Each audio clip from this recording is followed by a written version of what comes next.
San Diego County, flowers are all around us to enjoy, to smell, and now even to eat. Anyone who has received a bouquet of flowers will tell you the magnificent qualities about them aren't just limited to their awe-inspiring beauty or to their sweet floral scent. They can offer so much more.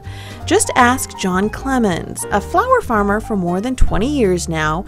You can step onto his farm in the town of Hamul and think it looks similar to the other dozens of flower farms in San Diego County. But look a little closer and you'll discover a sweet surprise. In the mid-90s, I was looking through a book, came across a recipe for crystallized violets. And I thought, egg whites, dip the flower in, throw it in sugar, roll it around, put it down, it dries, and you have something crunchy that's non-perishable, it's completely dried, and it's sugar coated. And I thought, oh my God.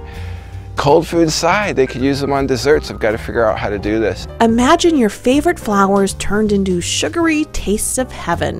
That is exactly the idea that John set out to accomplish, to make a sweeter, better tasting edible flower that he grew himself, the likes of which nobody had seen or heard of before, not even his girlfriend at the time. That is, until their first date. I brought her a little tray of crystallized violas instead of the flowers, and when I met her, I remember walking up to her and said, I brought you some flowers. John had talked about the farm on the phone and when we had emailed and what he did, but when I actually saw it, I just went, oh! And I just thought, oh my God, these are way more beautiful than I had thought. And I just immediately knew I wanted to be a part of that. I was a little nervous because she was hot. I thought, oh my God, I hope she likes me. Oh, she liked him all right. She liked him enough to leave her home in New York and come to California to start an edible flower business with him called Sweetfields. And together with Diane's daughter, the trio has successfully turned John's one-time hobby into a full-time job that even young Chase is excited about.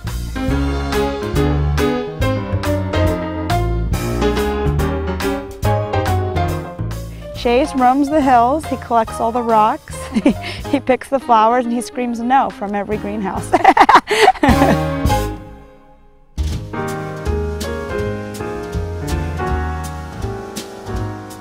We all get along really good, and we all really have our niches, you know, and I come from the business background and managing things and, you know, kind of getting, you know, the business plans and everything together.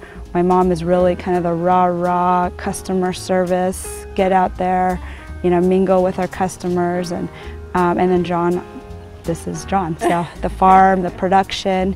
If you could lock John in a room with some, you know, raw materials, some flowers, and he just wants to keep creating.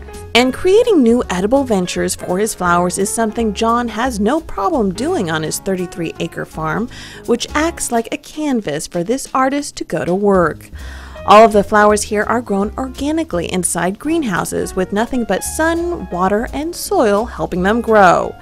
To keep things fresh, after 5 months or so, he rotates the soil out and puts new flowers in. From here, the flowers are either picked as edible flowers or they are put through their patent-pending crystallization process.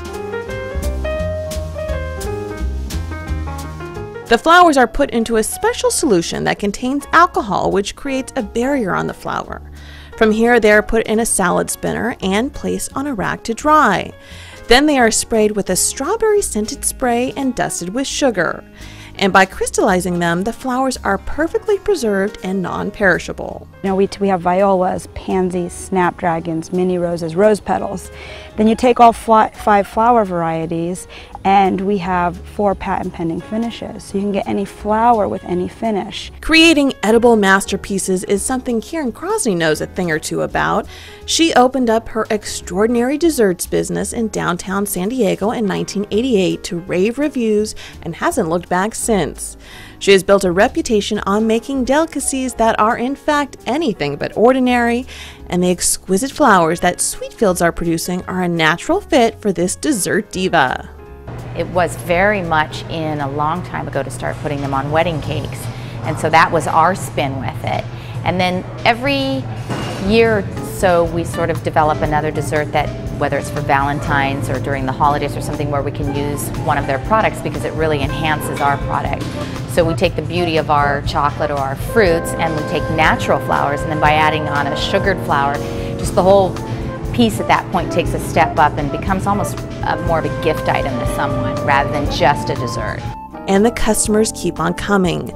Fans all across the state are logging on to the Sweetfields website and snatching up these edible works of art, with Costco just recently placing an order too. So from the fields to fudge cakes, these farmers are proving that it is worth it to stop and smell the roses every once in a while, as long as you stop to eat them every once in a while too. You know, the best part is for me in the morning when I get to the farm here, walking the greenhouses by myself. I love that, and then looking at what we've accomplished. You know, we do have something that is not on the market anywhere but with us. That's something.